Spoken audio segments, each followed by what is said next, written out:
everyone, welcome to the channel Chemistry by Simran Khosla, where we have entered into our class number 6 of electrochemistry. In our today's video, we are going to solve some more questions on Faraday's first law of electrolysis. In our class number 5, that is in our previous video, we have done all the theory part as well as we have solved some of the questions on the same law. But ये था कि जो questions हमने वहां पे solve किए वो आज की क्लास में नहीं करेंगे और आज की क्लास में we are going to deal with some other kind of questions based on the same law that is Faraday's first law of electrolysis. So let me just share the screen with you all and here we are. Yeah. So this is electrochemistry part number 6 and the focus of this video will be to solve more and more questions on Faraday's first law of electrolysis. W is directly proportional to Q. This was stated by this law. तो W is equal to ZIT. ये हमने पढ़ा था. Z होता है electrochemical equivalence, equivalent weight divided by Faraday. तो हम यहाँ पे अगर पुट कर देते हैं equivalent weight divided by Faraday और यहाँ पे IT, तो हमारे पास ये भी एक अनदर वेरिएशन आ जाता है इसी लॉ का. ठीक है, ये लॉ क्या कहता है? The amount of ion discharge directly proportional to the amount of electricity passed through it. ऐसे था ना, the amount of ion discharge is directly proportional to the amount of electricity passed through the solution. ये पढ़ा था. फिर एक मैंने आपको करवाया था कि number of moles into n factor is equal to equivalent weight divided by Faraday into IT. ये एक another variation है जो कि आप यूज कर सकते हैं. तो इन्हीं को यूज करके करना है कि फॉर्मूला एक है लेकिन क्वेश्चन को पूछने के तरीके अलग हो सकते हैं, इसीलिए हम बार बार इसकी प्रैक्टिस कर रहे हैं. अब जैसे फर्स्ट क्वेश्चन है, ये बहुत आसान है. क्या है? इलेक्ट्रोलाइज किया गया है निकल नाइट्रेट के सोल्यूशन को, करंट है 5 एम्पियर और टाइम है 20 मिनट्स. हमें क्या बताना है कि कितना मास डिपॉजिट होगा. तो सिंपल है, ये मैंने जानबूझ के पहला क्वेश्चन अपनी प्रीवियस नॉलेज को चेक करने के लिए डाला है. ये आप कर सकते हो, वीडियो को पॉज करके चेक करो कि आपको कितनी याद है प्रीवियस वीडियो. ठीक है, ये काम जरूर कर लेना, बाकी सारे डिफरेंट मिलेंगे. So W is equal to Z into IT. Z को रिप्लेस करो, equivalent weight divided by Faraday into IT. अच्छा, इक्विवेलेंट वेट कैसे फाइंड आउट करते थे? Molecular mass divided by n factor. Molecular mass कितना होता है निकल का? 58.71 और n फैक्टर कितना है? जितना चार्ज होता है, जैसे निकल के ऊपर 2 पॉजिटिव चार्ज है तो 2 से डिवाइड कर दो. ठीक है, अब यहाँ पे वैल्यूज पुट करनी है आपको. 58.71 यहाँ पे 2 आया और फैराडे भी डिनोमिनेटर में था तो उसकी वैल्यू पुट कर दो 96500. ठीक है, और आई की वैल्यू क्या है? 5 एम्पियर. टाइम की वैल्यू 20 मिनट्स है लेकिन हमें क्या चाहिए होते हैं? सेकेंड्स में, तो सेकंड में कन्वर्ट कर दो. 1 मिनट में 60 सेकेंड्स, 20 मिनट में 20 into 60. बस दैट्स ऑल. इसको सॉल्व करके आंसर आ जाएगा आपके पास 1.825 ग्राम.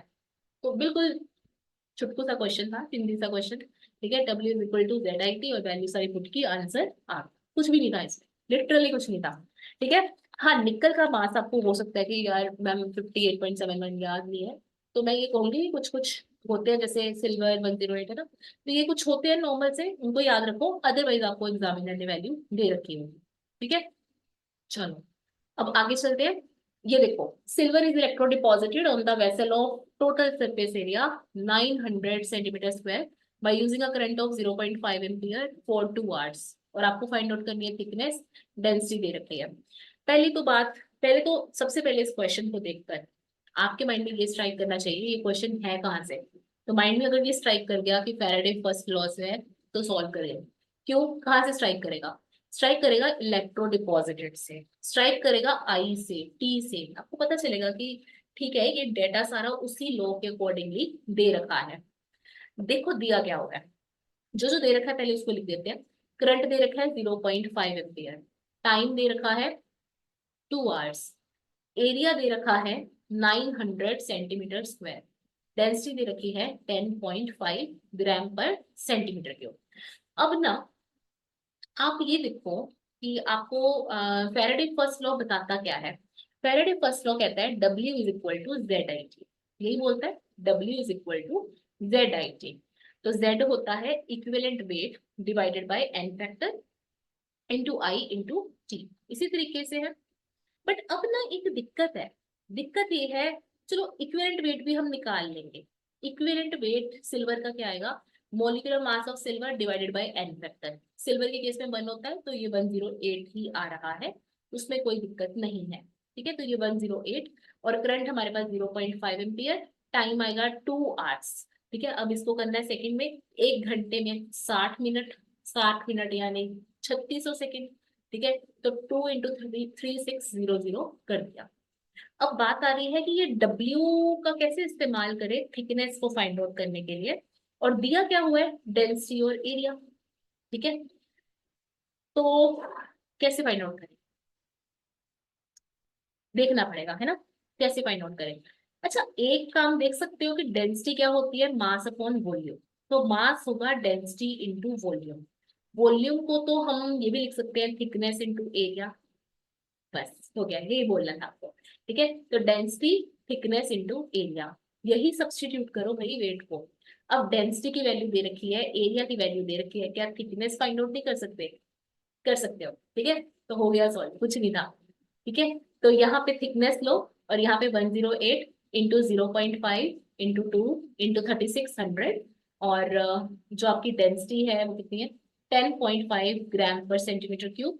और आपको ओ एरिया भी दे रखा है 900 सेंटीमीटर क्यूब। ठीक है, तो इसको सॉरी क्यूब क्यों बोल रही हूँ, सेंटीमीटर स्क्वायर है ना। तो यहाँ पे आपने वैल्यू पुट की और इस सब को सॉल्व करके आंसर आ जाएगा 4.26 इंटू 10⁻⁻⁴ सेंटीमीटर। क्योंकि आपको एरिया सेंटीमीटर स्क्वायर, ये आपको ग्राम पर सेंटीमीटर क्यूब में दे रखा था, ग्राम पर सेंटीमीटर क्यूब में दे रखा था, इस वजह से आपके पास थिकनेस भी सेंटीमीटर में आई। एग्जाम में ना आपको यूनिट्स का भी पूरा ध्यान रखना है कि क्या वो कैंसिल आउट हो रही है, ऐसा ना हो कि यूनिट्स कैंसिल ना हो रही है। ठीक है ना, तो वो चीजों का ध्यान रखना है। अगर आपको एक या तो सारा का सारा मीटर में या सारा का सारा सेंटीमीटर में, यानी सेम यूनिट बना के सॉल्व में। कई बार क्वेश्चन बहुत आसान होता है, मान लो सेम ही क्वेश्चन आपको एग्जाम में आ गया लेकिन यूनिट चेंज करके आ गया, तो फिर दिक्कत आ जाएगी। ठीक है, तो आपको यूनिट का ध्यान रखना है कि किस तरीके से है कि किस तरीके से नहीं है, बस फिर आपका क्वेश्चन हो जाए। अप्रोच तो सेम ही है, वही एक कंसेप्ट है कि आपको ये फॉर्मूला नहीं आता कि density is equal to mass upon volume, आता है ना, तो कर लोगे आराम से, इसमें क्या बड़ी बात है, कॉन्फिडेंस रखना है बस। ओके, चलो आगे वाला क्वेश्चन करते हैं। ये आगे वाला क्वेश्चन क्या है, अच्छा 100 वॉट और वोल्टेज दे रखी है, पावर और वोल्टेज दे रखी है, 10th क्लास की याद आ गई। Incandescent lamp is connected in series with an electrolytic cell containing cadmium sulfate solution. What mass of cadmium will be deposited by the current flowing for 10 घंटे? Okay. तो आपको power दे रखी है 100 वॉट, आपको voltage दे रखी है 110 वोल्ट, ये दे रखा है, टाइम दे रखा है 10 घंटे, और मास कितना दे रखा है ये हमें फाइंड आउट करना है। स्टूडेंट्स, जब मैंने बोला 10th क्लास, क्या आपको फॉर्मूला कुछ याद आ रहा है? कुछ याद आया आपको? याद करो क्या, ये सब चीजें दे रखी हैं, हमें मास डिपॉजिटेड पूछा है ना। देखो, P is equal to V I formula आता होगा आपको, है ना, तो वहां से आप करंट निकाल सकते हो, P by V is equal to I निकाल सकते हो। एक बार अगर आई की वैल्यू आ जाती है, फिर आपको पता है W क्या होता है, W होता है Z इंटू आई, है ना, यही होता है। Z क्या होता है, equivalent weight divided by N factor, sorry, equivalent weight divided by Faraday. अच्छा स्टूडेंट्स, एक गलती कर दी मैंने, यहाँ पे ना सेकंड क्वेश्चन में मैंने फैराडे नहीं लिखा, मैंने जस्ट अभी रियलाइज किया। यहाँ पे equivalent weight divided by Faraday कर दो। ठीक है, एन नहीं आता, यहाँ पे फैराडे आता है। तो ओके, हाँ अब सही है। ठीक है, तो 108 डिवाइडेड बाय 96500 ऐसे आ जाएगा, ये फैराडे की वैल्यू पुट की है मैंने। ठीक है, यहाँ पे हर टाइम हमने फैराडे से डिवाइड कर रखा था, ऐसे था equivalent weight divided by Faraday.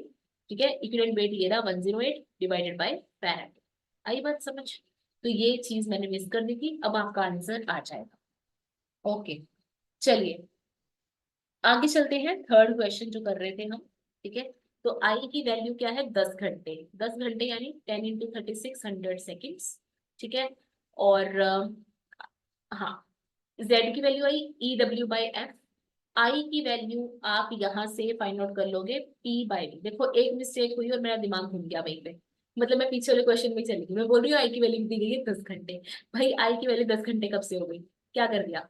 Anyways I की वैल्यू यहाँ से आ जाएगी पावर बाय वोल्टेज। पावर कितना है आपके पास 100 वॉट, वोल्टेज कितना है 110 वोल्ट्स, ठीक है। और टाइम आपको दे रखा है 10 घंटे, तो 10 घंटे मतलब 10 × 3600। इक्विवेलेंट वेट कितना है, इक्विवेलेंट वेट कितना है स्टूडेंट्स, देखो आपको इक्विवेलेंट वेट कितना किसका फाइंड आउट करना है, कैडमियम सल्फेट में कैडमियम का। तो कैडमियम का इक्विवेलेंट वेट कैसे फाइंड आउट करोगे, ये देखो कैडमियम का वेट आपको एग्जाम में दे रखा होगा, ये होगा 112.4, ठीक है। और कैडमियम के ऊपर है 2 पॉजिटिव चार्ज, तो 112.4 डिवाइडेड बाई 2, ठीक है। ये आपके पास कितना आ जाएगा, ये आ जाएगा आपके पास 56.2। तो इसका इक्विवेलेंट वेट कितना आया 56.2। फैराडे की वैल्यू पुट कर दो 96500, ठीक है। अब आप इसको सॉल्व कर लीजिए, अब आप इसको सॉल्व कर लीजिए और आपके पास आंसर आ जाएगा 19.0598 ग्राम, ठीक है। नॉर्मल सा था, यहाँ ये ध्यान रखना था कि आई आपका कहाँ से आ रहा है P/V से, और आपने सिर्फ यहाँ पे वैल्यूज पुट कर दी। क्लियर दैट, आसान था। हाँ अगर आपके माइंड में ये है कि मैम हमें कैसे पता कैडमियम का आएगा, भाई मेटल डिपॉजिट होगी, ठीक है। ये देखो लिखा हुआ है ना बट मास ऑफ कैडमियम, तो कैडमियम का ही आप कंसीडर करोगे, जिसका डिपोजिशन फाइंड आउट करना है उसी का इक्विवेलेंट वेट आप जो है वो फाइंड आउट करोगे। क्लियर, तो 3 क्वेश्चन हमने कर लिए, आगे चलते हैं। बहुत आसान आसान से क्वेश्चन है, 8 क्वेश्चन हमें करने हैं और बहुत जल्दी हो जाएंगे।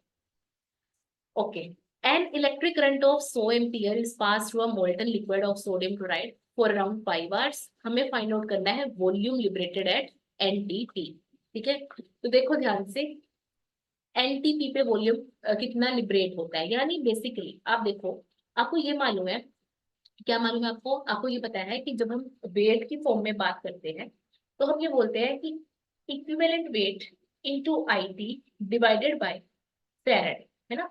तो अगर मैं इसको वॉल्यूम के टर्म में पढ़ूं तो मैं ऐसे बोल सकती हूँ V equivalent volume IT by Faraday, लिखा जा सकता है। बिल्कुल, मैंने वेट्स को सिर्फ और सिर्फ वॉल्यूम से रिप्लेस कर दिया, यहाँ पे वेट लिखा है यहाँ पे वॉल्यूम लिख दिया, यहाँ पे इक्विवेलेंट वेट है यहाँ पे इक्विवेलेंट वॉल्यूम है, ठीक है जी। तो यहाँ पे वॉल्यूम फाइंड आउट करना है, इक्विवेलेंट वॉल्यूम भी फाइंड आउट करने का सेम ही तरीका है। NTP पे किसी भी वॉल्यूम गैस का कितना होता है 22.4, पर क्योंकि हमारे पास क्लोरीन गैस है, हमारे पास क्या है क्लोरीन गैस है, तो आपको पता है कि क्लोरीन गैस कैसे फॉर्म होती है, जैसे 2Cl नेगेटिव 2 इलेक्ट्रॉन लेके Cl2 बना देगा, या बेसिकली यहाँ पे 2 इलेक्ट्रॉन्स की इन्वॉल्वमेंट है। तो इक्विवेलेंट वॉल्यूम क्या है आपके पास 11.2 लीटर, यहाँ पे पुट कर दीजिए 11.2। करंट कितना है आपके पास 100 एम्पियर, टाइम कितना है 5 आवर्स, 5 आवर्स को क्या लिखेंगे 5 × 3600 सेकेंड्स, और फैराडे की वैल्यू लिख दो 96500। तो इसको सॉल्व करके क्या आ जाएगा 208.91 लीटर एट NTP। बस इतना सा आएगा नॉर्मल, कुछ भी नहीं था, आसान था ना, कुछ भी नहीं था। तो इसी तरीके से आपका ये सॉल्व होना था। अब चलो क्वेश्चन नंबर 5 पे, question number 5। Okay, how long has a current of 3 ampere to be applied through a solution of silver nitrate to coat a metal surface of 80 centimetre square, thickness दे रखी है और density दे रखी है। तो आपको अभी पूछा हाउ लॉन्ग, है बिल्कुल पहले वाले सवाल की तरह ही, सेकंड क्वेश्चन जो हमने किया था, बट यहाँ पे आपसे टाइम पूछा है, ठीक है। अब आपको मालूम है कि वेट को किससे रिप्लेस कर सकते हो, वॉल्यूम, है ना, वॉल्यूम इनटू वेट को किससे रिप्लेस कर सकते हो, वॉल्यूम इनटू मास लिख सकते हो, सॉरी डेंसिटी क्या होती है मास अपॉन वॉल्यूम, तो मास को क्या लिख सकते हो density into volume, density into area into thickness लिख सकते हो वेट को, ठीक है। तो density into area into thickness ये किसके बराबर है Z इंटू IG, ठीक है जी, Z इंटू IT। अब आप इसको इतना रखो, ये आपके पास थिकनेस है, ये आपके पास टाइम। डेंसिटी की वैल्यू कितनी है 10.5 ग्राम पर सेंटीमीटर क्यूब, एरिया कितना दे रखा है 80 सेंटीमीटर स्क्वायर, थिकनेस कितनी दे रखी है 0.005 mm।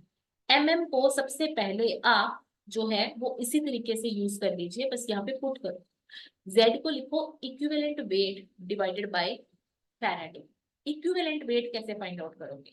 सबसे पहले आपको इक्विवेलेंट वेट यहाँ पे पता होना चाहिए कि कितना है। तो स्टूडेंट्स यहाँ पे इक्विवेलेंट वेट सिल्वर की बात हो रही है ना, तो सिल्वर के केस में 108/1 आएगा, यही होता है क्योंकि एन फैक्टर यहाँ पे 1 है। फैराडे की वैल्यू पुट करो, कितनी आ रही है 96500, और करंट की वैल्यू कितनी आ रही है आपके पास 3 एम्पियर, और यहाँ पे क्या आ गया टाइम। तो टाइम के लिए वैल्यू सोल्व कर लीजिए, क्या आएगा 10.5 into 80 into 0.005 divided by 108 into 3। तो इसको सोल्व करके आपके पास आएगा 125.09 सेकेंड्स। तो ये आपके पास टाइम की वैल्यू थी। ठीक है, कंसेप्ट वही था, बस रिश्ता वही, सोच नहीं, स्टार प्लस की ऐड कर सकते हैं। ठीक है, तो यहाँ पे आपके पास फॉर्मूला वही है, लेकिन क्या है, थोड़ा सा चेंज था। अब अगले वाला 6 क्वेश्चन आपको नहीं आता होगा, तो ये अच्छे से समझ लेना। Calculate the quantity of electricity that would be required to reduce 12.3 of nitrobenzene to aniline if the current efficiency for the process is 50%. Voltage drop 3 volt दे रखा है और एनर्जी का पूछा गया है। बिल्कुल ही अलग सा क्वेश्चन है और अलग से क्वेश्चन को याद भी करना है, इसकी इक्वेशन याद रखनी है बेसिकली आपको। ये लिखा है ना कि नाइट्रोबेंजीन रिड्यूस होके एनाइलिन में जाता है, तो ये PHNO2 6H पॉजिटिव और 6 इलेक्ट्रॉन लेके ये क्या बनाता है PHNH2 प्लस 3H2O। ये आपके पास क्या है, ये है आपके पास एनाइलिन, ये आपके पास क्या है नाइट्रोबेंजीन। ठीक है, और 6H पॉजिटिव 6 इलेक्ट्रॉन। बेसिकली मेरा कहने का मतलब सिर्फ ये है कि 6 इलेक्ट्रॉन्स यूज हो रहे हैं। ठीक है, इस चीज का आपको ध्यान रखना है। अब ये देखो कि क्या देख रहे हो आप यहाँ पे, आप इतना देखो कि 1 मोल को डिपॉजिट करने के लिए 6 मोल लग रहे हैं। तो अगर आप PHNH2 का मास देखो, ये 123 ग्राम आता है, यानी मैं ये कह सकती हूँ कि 123 ग्राम नाइट्रोबेंजीन को 6 फैराडे इलेक्ट्रिसिटी चाहिए। ठीक है, 6 फैराडे क्या चाहिए, इलेक्ट्रिसिटी चाहिए। तो अगर 12.3 ग्राम नाइट्रोबेंजीन है, कि अगर 12.3 ग्राम नाइट्रोबेंजीन है हमारे पास, तो उसको कितना चाहिए होगा। 6 फैराडे को पहले आप मल्टीप्लाई करके देख लो, 6 × 9 6 500 कूलम, ये आएगा 579,000 कूलम। अब मैं ये बोल रही हूँ कि 12.3 ग्राम को कितना चाहिए होगा, तो पॉइंट है ना, एक पॉइंट ही है, तो आप कर लो, या नहीं भी करना यार नॉर्मल कर लो, बड़े मेथड से कर लो। 579,000 डिवाइडेड बाय 123 इंटू 12.3, तो ये आपके पास 0.1 आ गया, यानी 579,000 कूलम आ गया। इतना चार्ज आपको चाहिए अगर आपको इतना मास डिपॉजिट करवाना है। पर हमें ये तो पूछा नहीं है, सिर्फ चार्ज पूछा होता तो आंसर आ जाता। अभी हमें वोल्टेज दे रखी है, ठीक है, वोल्टेज दे रखी है 3 वोल्ट, और हमें क्या बोला गया है, और हमें ये बोला गया है कि एनर्जी कितनी कंज्यूम होगी। अभी एनर्जी का ना वोल्टेज के साथ रिलेशन है V/IT, V/IT, ये है इसका रिलेशन। ठीक है जी, तो अब ना आप एक काम कीजिए, आप ये देखो आपको एनर्जी एफिशिएंसी भी दे रखी है, आपको करंट एफिशिएंसी दे रखी है 50%। आप इसका मतलब समझो, क्या मतलब समझेंगे कि आप ये देखो 50%, ठीक है, यानी कि अगर आपके करंट की एफिशिएंसी 50% है, ठीक है, तो मतलब ये कि 12.3 ग्राम को करने के लिए वैसे तो आपको इतना चार्ज चाहिए था 579,000 कूलम, पर क्योंकि करंट की एफिशिएंसी ही 50% है, तो एक्चुअल में आपको इसका डबल प्रोवाइड करना पड़ेगा, तब जाके 579,000 कूलम की रिक्वायरमेंट पूरी हो पाएगी। सोचो अगर 100% करंट एफिशिएंसी होती फिर तो 579,000 कूलम आप प्रोवाइड करते और काम हो जाता, पर क्योंकि आपकी करंट की एफिशिएंसी 50% है, तो इसका मतलब आपको डबल देना पड़ेगा 579,000, विच विल बी 115800 कूलम, ये वैल्यू होगी। तो एक्चुअल रिक्वायर्ड चार्ज कितना है 115800 कूलम। ठीक है जी, ये बात समझ आ गई। अब ये देखो ध्यान से कि आपने किस तरीके से करना है। एनर्जी कंज्यूम्ड आपसे पूछी गई है, एनर्जी कंज्यूम्ड क्या होता है आपके पास, charge into potential, charge into potential. Charge ये देखो, यहाँ पर चार्ज ही है ना, E is equal to B Q, यही लिखा है मैंने, चार्ज इंटू पोटेंशियल। चार्ज कितना है आपके पास 115800, और पोटेंशियल कितना दे रखा है, पोटेंशियल कितना दे रखा है 3 वोल्ट। तो आप यहाँ पे 3 लिख दो। ओए ओए ओए ओए, भाग रहा है भाग रहा है भाग रहा है, weight weight weight weight weight weight, कितना है ये 3। ठीक है, तो यहाँ पे आप 3 से मल्टीप्लाई कर दीजिए, तो कितना आ जाएगा 347400 जूल। तो इतनी एनर्जी आपकी जो है वो कंज्यूम होगी। इस चीज का आपको ध्यान रखना है। क्लियर? आसान था, आसान था मैम। बस यहाँ पे एक कंसेप्ट याद रखना था कि E is equal to V Q, यानी VIT ये इसका है। बाकी करंट एफिशिएंसी आपको नहीं पता था, तो आपने देख लिया कि करंट एफिशिएंसी 50% होने की वजह से हमें इसका डबल प्रोवाइड करना पड़ा। ठीक है, तो ये बस इतना सा था सवाल आपका। अब चलते हैं आगे। आगे मैंने आई थिंक, हाँ आपका आई थिंक 7th क्वेश्चन होगा ये। हाँ देखा, 7 मेरे को लग भी रहा था ये करंट एफिशिएंसी के ऊपर है। ठीक है चलो, कोई दिक्कत नहीं। एक सेकेंड। अब आप देखो, ऑन पासिंग अ करंट, ठीक है, on passing a current of 6 ampere for 965 second, 965 second है और 6 एम्पियर का करंट है थ्रू एसिड रिलेटेड वाटर, मतलब आपने H पॉजिटिव डाल रखा है। 0.56 लीटर आपको गैस का मिलता है, आपको फाइंड आउट करनी है करंट एफिशिएंसी। अब क्योंकि हमने पहले करंट एफिशिएंसी के बारे में बात की, वो एक अलग तरीके से की थी, अब जो हम करने जा रहे हैं वो एक अलग तरीके से करने जा रहे हैं। करंट एफिशिएंसी क्या होता है, calculated current divided by given current, calculated current divided by given current into 100, ऐसे हम फाइंड आउट करते हैं। ठीक है, अब ना हम थोड़ा सा यहाँ पे अलग मेथड यूज कर लेते हैं, वैसे आप कोई भी यूज कर लो जो मैंने आपको फैराडे के सिखाए हैं। Number of moles into n factor is equal to IT upon F। Number of moles कैसे फाइंड आउट करो, given volume upon molar volume, यानी 22.4। एन फैक्टर आपको मालूम है हाइड्रोजन का कितना होता है, 2H positive plus 2 electron forms H2, तो इसका एन फैक्टर कितना है 2। ओके, आई की वैल्यू है 6 एम्पियर, टाइम की वैल्यू है 965 सेकेंड्स, ठीक है, और फैराडे है 96500 कूलम। तो यहाँ पे आपके पास आ गया 100। ठीक है, आपको फाइंड आउट क्या करना है स्टूडेंट्स, फाइंड आउट क्या करना है, ओ सॉरी, फाइंड आउट आपको करना है current, calculated current find out करना है। ये गिवन करंट है, बाकी आपको क्या करना है, कैलकुलेटेड करंट फाइंड आउट करना है। तो यहाँ से आप आई फाइंड आउट कीजिए, आई यहाँ पे आ जाएगा 5 एम्पियर। ठीक है, आई क्या आ जाएगा 5 एम्पियर। तो कैलकुलेटेड करंट है आपके पास 5 एम्पियर, गिवन करंट है आपका 6 एम्पियर, इंटू 100 कर दीजिए, आंसर कितना आ जाएगा 500%। 5 ampere upon 6 ampere into 100 is equal to 500%। तो यहाँ से जो आप डाटा से कैलकुलेट कर रहे हो वो आपका कैलकुलेटेड करंट है, जो आपको दे रखा है वो गिवन करंट है। बस इन दोनों को यूज करो और आपके पास करंट एफिशिएंसी आ जाएगी। बताओ क्लियर है आपको? एन इंटू एन फैक्टर करके कर लिया, क्योंकि number of moles find out करने। ठीक है जी, ओके, चले आगे। Yes, okay, last question of today's class. If 5 ampere current is passed through a solution of ZnSO4 for about 40 minutes, तो टाइम आपके पास क्या है 40 मिनट्स का, यानी 40 इंटू 60 सेकेंड्स, 40 इंटू 60 सेकेंड्स। और करंट कितना दे रखा है आपको 5 एम्पियर। आपको क्या बताना है, W बताना है। बहुत आसान है, कैसे पता है आपको, बहुत ज्यादा आसान है।